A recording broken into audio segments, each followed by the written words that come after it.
Entertainment World Soldier here, and I'm back to talk about Star Trek Picard, Season 3, Episode 6, and my thoughts on this episode. I'm going to start off this video by explaining that I'm kind of got the cold right now, got the flu, kind of dealing with that, so I'm a bit kind of screwed up, especially with our medication I've had to take. It's pretty bad. But episode as a whole, I think it's a good episode, but I am going to say I think it's kind of the weakest episode for me. Not that I didn't enjoy it, just kind of felt like we were getting thrown a lot of member berries a lot of the time in this episode. And I do enjoy seeing the old stuff, like Defiant, like Voyager and all that, but it kind of just seems like they were throwing us that stuff to kind of pad the episode, and I didn't really like that. I like the fact they are showing respect to the old Star Trek, but I am more interested in this story, not the old stuff right now. But as a whole, I enjoyed the returning characters, I enjoyed the main storyline, I also enjoyed Vadic in this episode. And the fact that they have pretty much confirmed now in this episode that Vadic is a changeling. I know that's kind of spoilers, but I think enough people have pretty much heard the rumours and all that stuff. So yes, Vadic is a changeling. But yeah, as a whole, episode was good. Not great. But it's still 10 times better than what we're getting from Kurtzman. So that's a plus to me. But I'm not just going to say that every episode is fantastic when I do think there are problems. Again, since now, all the episodes have been fantastic. They have. This episode, it just feels a bit slow. That's about it. And I didn't like what they did with, I'll go into that in spoilers, but I didn't like what they did with the, hologram character. I didn't really like what they did with that character. So, not perfect episode, but it was still good. And I'm still going to give it an 8 out of 10. So it's an 8 out of 10 from me. Good episode. I just think, get to the point faster in a lot of the scenes. So let's get into spoilers now. If you don't want to hear spoilers, leave in 3, 2, 1. So, the episode starts off with a bunch of Federation starships warping in to what they believe is the Titan. Turns out just to be the transponder from the ship. And then also Vadic appears. And Vadic pretty much is telling off her crew because she's pretty pissed off that they have let the Titan get away. And that she is sick of being in human form. As she says, most of the people, or most of the changelings in Starfleet, that she's angry that they still have to wear the face of the people they hate. So she wants to find the Titan and she wants to get this over with. All done and dusted basically. So that they can proceed with whatever their plan is for Frontier Day. The day that they plan to do their massive attack on the Federation. So the next scene is we're back on the Titan where Picard and Beverly are looking at scans of Jack's brain, where we find out Jack has the same disease Picard did when he was young, and that is the reason that he's going insane, apparently. Now, there is no cure, I think, at this point. I think that's what they said in the episode. So Jack is going to die one day because of this disease. And Picard's kind of worried about his son now because he's gone through this experience, but he was cured. So he goes down to the holodeck to talk to Jack, where Jack is pretty much drinking himself happy, basically. And when Picard tries to comfort him, Jack's like, listen, I don't need comfort. I'm just happy that we know what the disease is now. I don't have to keep being scared. So pretty much knowing what's going to kill you is better than not knowing, is where Jack's kind of standing. We do get a reference to Picard being a robot in this episode, which I do not like, but we have to accept where we are with Picard, because he did die and he did come back as a robot. And Terry has pretty much said in interviews that he's not going to radically change like characters from the 2 previous seasons. He's going to change stuff, or change the mistakes from the past, but he can't do everything, and I can respect that. But it doesn't mean I have to like it. I still think Picard being a robot is still fucking stupid. So Picard comforts his son basically, but then he gets a message from Seven that two people have arrived and they're about to beam on board. They head to he gets to the transporter. Turns out to be Wolf and Raffi. Now, when they get on the ship, we all get the greetings and all that shit, and Raffi turns to Picard and calls him John Luke. So we've finally gotten rid of J fucking L. Thank fucking God, because every time she called him that, I wanted to slap her. It was fucking an annoying name that she kept using, and nickname, sorry. And very happy that's gone. Then she turns to Seven, and I thought we were going to get this fucking scene where them two are trying to make up to each other about, oh, I'm sorry, we left each other, blah, blah, blah, and all that relationship bullshit that we really didn't need. But it turns out they just said, I'm all good, you're all good, and that was it. And that's all it should be, because, again, their relationship always seemed forced.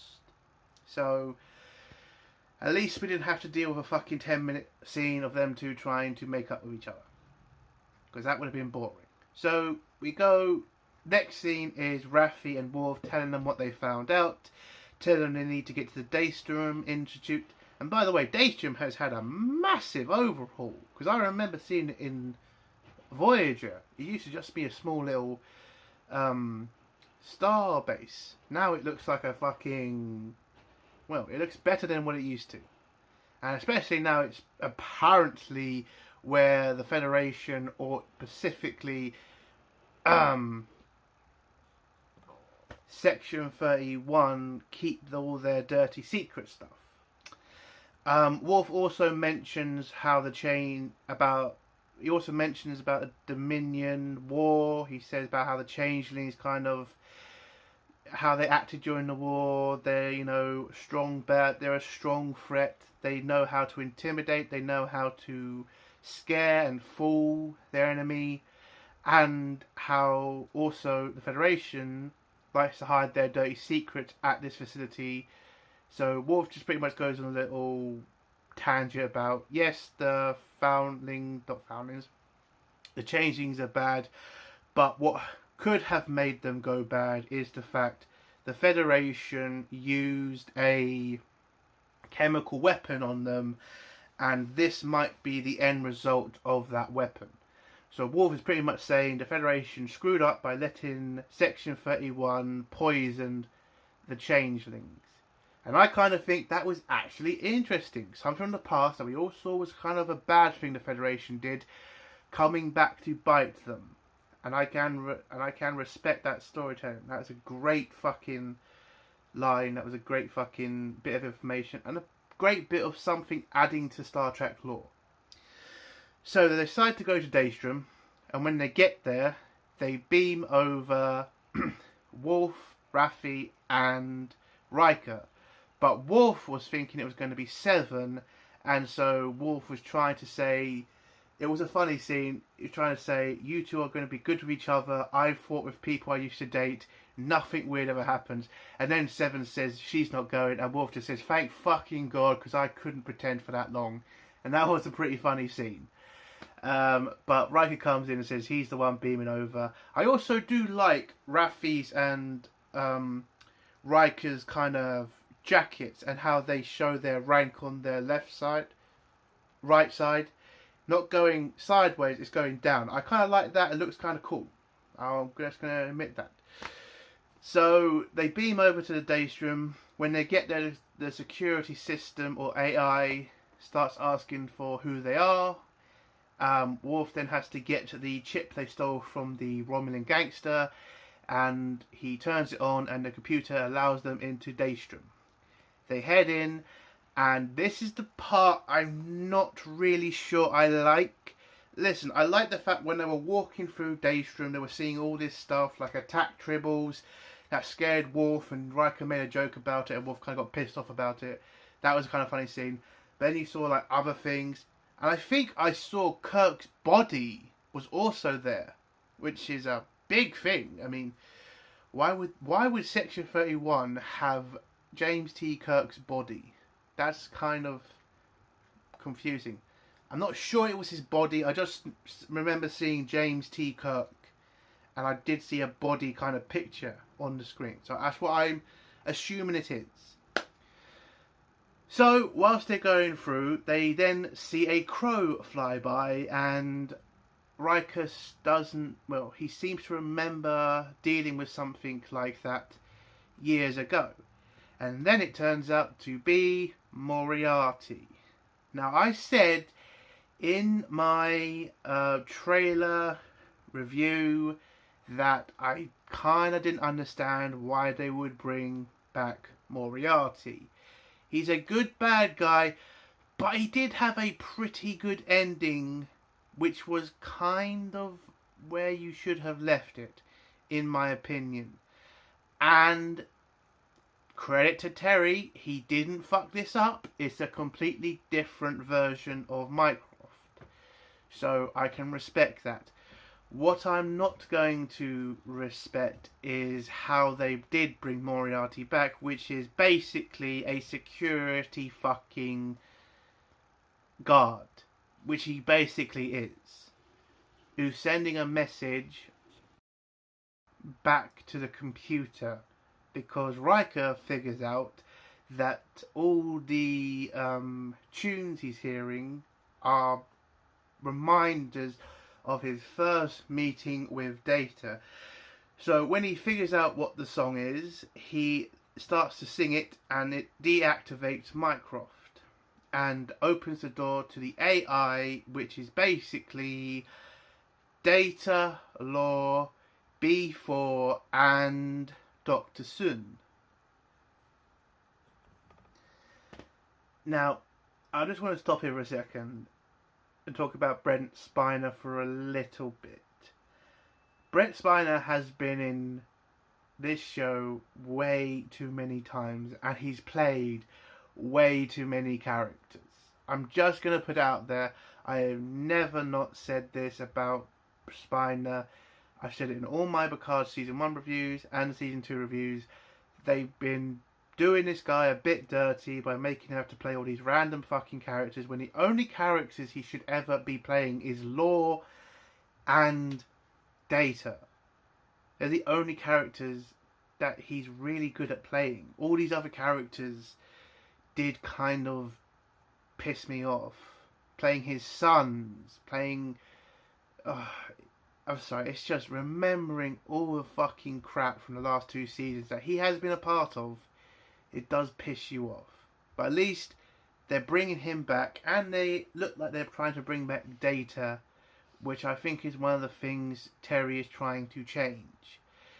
So when the group get into the room, a hologram activates where Dr. Sun explains that he wanted to make a better version of himself, or he wanted to live forever.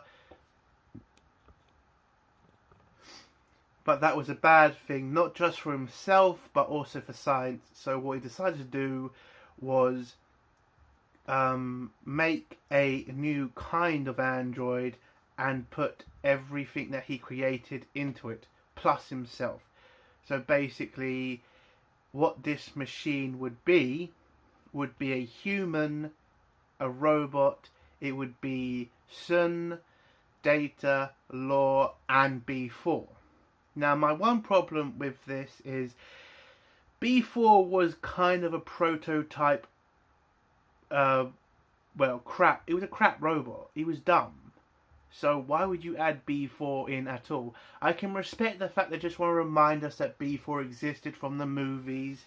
And that's what I mean when I say too many member berries. You didn't need to bring back B4. You really didn't. Again, all you would have needed here was Lore, Data and Sun combining to make one new droid. B4 kind of just seems a bit overkill in the lore part, I would say. But at this same moment, two Federation starships warp in, and Picard and Shaw pretty much realise they have to leave now because the Federation's new phasers or torpedoes leave a mark on ships that they can follow. So they have to get out of there before the Federation ships fire on them and follow them. So Picard decides to head somewhere safe and where he knows that they're going to be safe and secure. So he gives a location to Lieutenant LaForge, and she heads off to that location. Picard has to tell the away team that they're leaving, and they're going to have to sit tight basically and wait until they find a way back. So they warp out of there, and when they get there, they warp to a old museum where we see a bunch of old Federation starships or ships that have helped and saved the Federation. They then get a message from the starbase, and it turns out to be Commodore LaForge. So Sydney's father. Now I'm happy that LaForge came back because Jordy, he's a great character. I just kind of wish they kind of brought him in a bit sooner. Personally, did kind of feel weird without him, but having him and Data come at the same time, I think was amazing. Because they are two great characters, and they were the best of friends, and it is right to bring them back at the same time. So that's a big plus to me for this episode. So LaForge pretty much tells Picard, you better power down your ship and surrender because you're putting my life and my family at risk. So he transports over. Sydney kind of calls him Sir. His other daughter calls him Dad. I think his other daughter's name is Aladdin, I think. I didn't really catch it, sorry.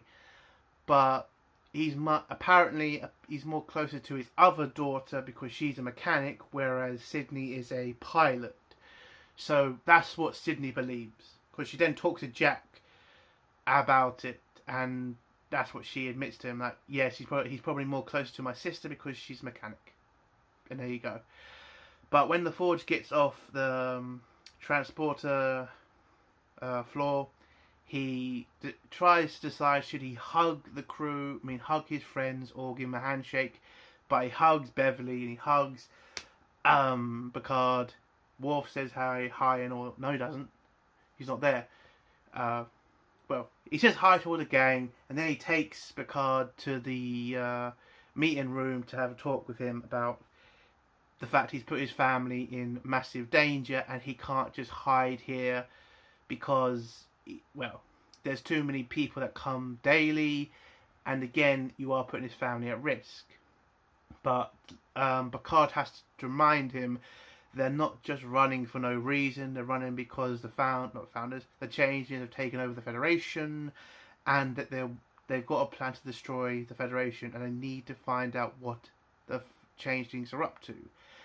And when he also asks that he needs the Forge to change the identity code on the Titan, LaForge gets his daughter to tell Picard that you can do all the changes you like. You can go on the whole and change the name, but it doesn't matter anymore because all the Federation ships are connected. They talk to each other. So if a Federation ship has different...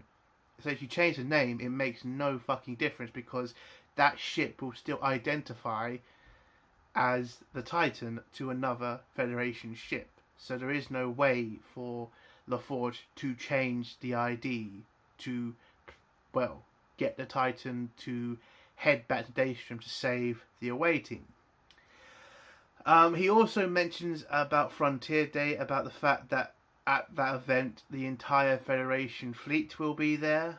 Now that's going to be a very interesting scene if they get it right, because the entire Federation fleet is probably 1,000 to 2,000 ships. So are we going to actually get multiple ship classes? I know we've seen bits of it in the trailer, but I just don't want to go back to the whole Star Trek Picard Season 1 ridiculous scene when it was all just copy and paste one ship making. I mean, one ship class, sorry. Because that fucking scene was ridiculous. So I'm kind of a bit concerned about the fact they all keep saying the entire Federation fleet. Kind of a bit ridiculous.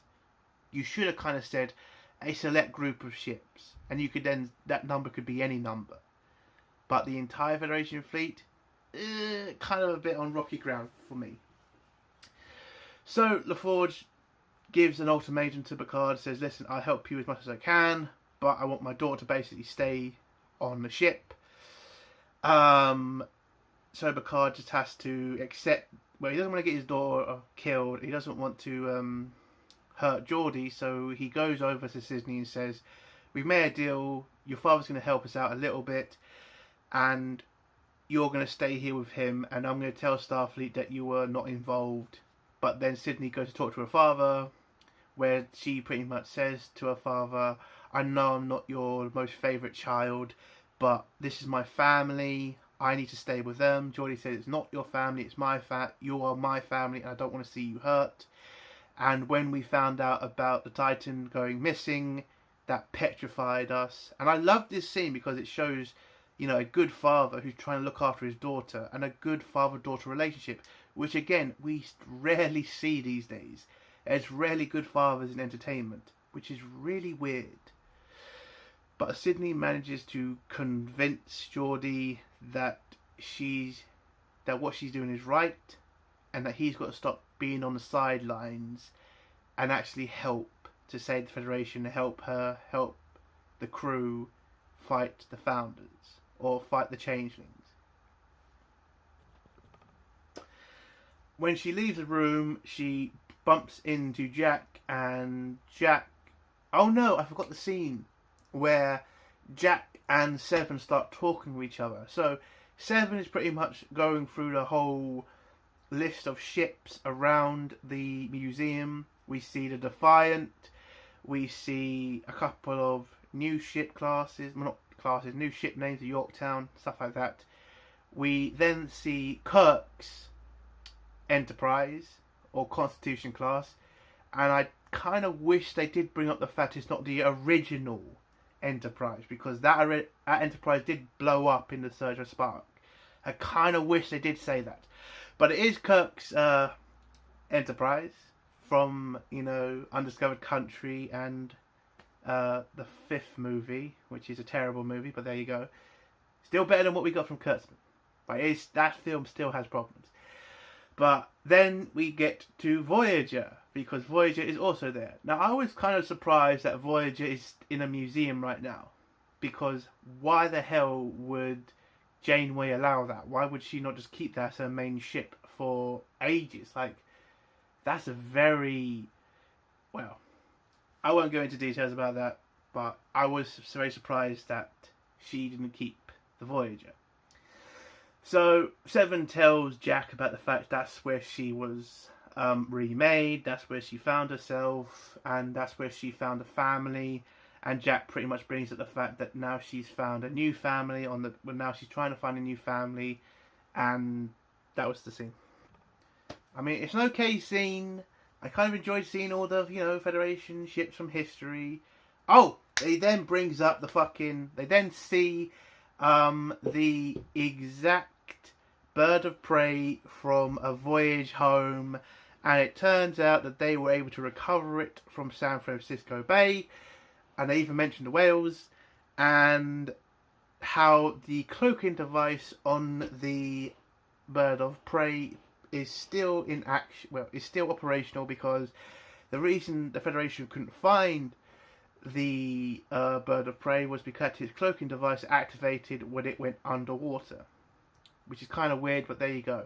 So Jack comes up with an idea and goes to talk to Sydney and her sister about trying to take the cloaking device from the old bird of prey and putting it on the Titan, which I thought was actually a very good idea, because I was on the assumption that they were going to try to nick the bird of prey and fly that to Daystrom. But I do have a problem with this also. I think it's a good scene, I think it's clever. One problem, that's a very old cloaking device, and the Federation has been dealing for a long time now with Romulan cloaking devices, and Romulan cloaking devices were better than Klingon. And if Federation can scan and find Romulan ships when they're cloaked, how the hell is an old Klingon cloaking device going to fool Starfleet? So I'm kind of a little bit mixed on this. But anyway, they nick the cloaking device. Jack tries to install it on the Titan, kind of doesn't go right. And when LaForge finds out that Starfleet's been alerted to the theft of the cloaking device on the bird of prey because of the security system in the museum, the Federation now know LaForge must be involved with the Titan, and so Picard pretty much says, listen, you're on our side now, let's both fight this fight together. So LaForge agrees, he heads down to the engineering, helps fit the cloaking device in the ship, and they head off to go save the away team from Daystrom.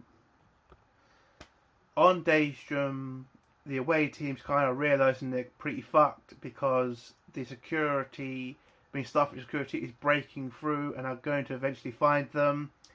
The Titan arrives, uses the cloak, but then they are pretty much detected whilst they're flying down near the Daystrom station. Oh my god, I forgot that scene. Sorry, we're going to pause here for that. I forgot the scene where Shaw acts like a fucking geek fan when he's talking to Jordy. Now, I kind of respected this scene because I think everybody was expecting Shaw to be like this with Picard and Riker. But seeing them be like that with with Jordy, it makes fucking sense.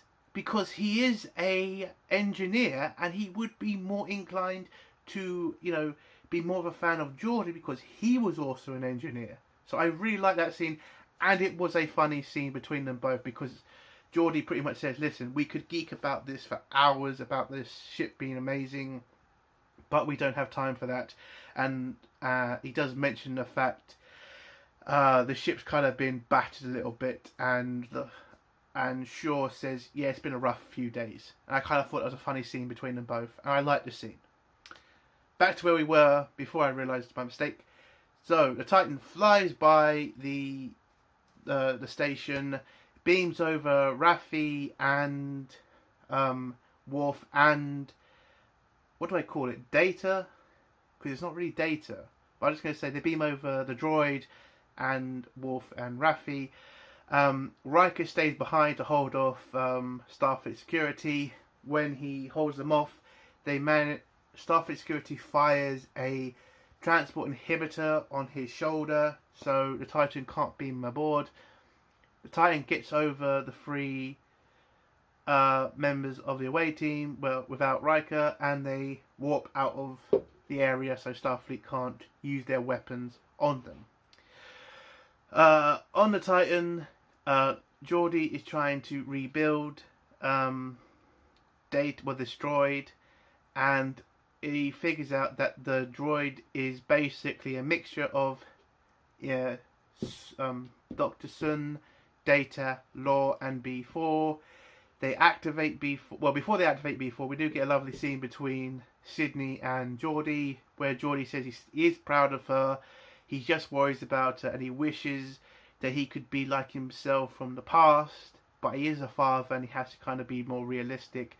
But she says, or reminds him, that she loves him, and when he asks for a particular tool to use on Data, she reminds him that he is choosing the wrong tool and hands him the right tool, and then reminds him of why she broke so many of her bikes when she was a kid, so they could spend time together fixing her bikes.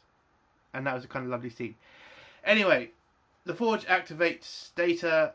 Data kind of goes mad. He goes between Data, Law, B4, Sun. And when Picard mentions that he's seen Data die twice, that did piss me off, because again, reminding us of the past Picard seasons, which I still don't like. I get why I get why Terry has to do it. I kind of wish we didn't have to hear about it though. Really shit season 1. Anyway, so they activate Data. Data goes a bit crazy. Worf kind of mentions, is there a reset button? And well, Data then projects what the changelings actually stole from Daystrom. It wasn't a weapon. It was the body of Jean-Luc Picard. And that is what they're going to use in some way to destroy the Federation. And the episode ends with Riker being, well, tortured by Starfleet security. But then the Federation officer turns around, kills both Federation security guards, and it turns out to be Vadic. Vadic transports Riker to her ship, and the episode ends with Riker pretty much in the ship because they have captured Sadi, and they want him to tell them where the Titan is.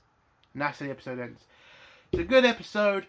Small problems, but not massive problems. Mainly the fact that we do keep getting reminded of the old seasons of Picard.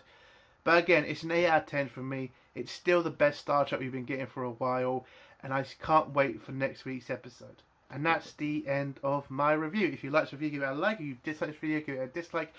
If you have a comment, I will try to get back to you as soon as possible. And if you like my content, do think about subscribing. Entertainment World Soldier. Bye.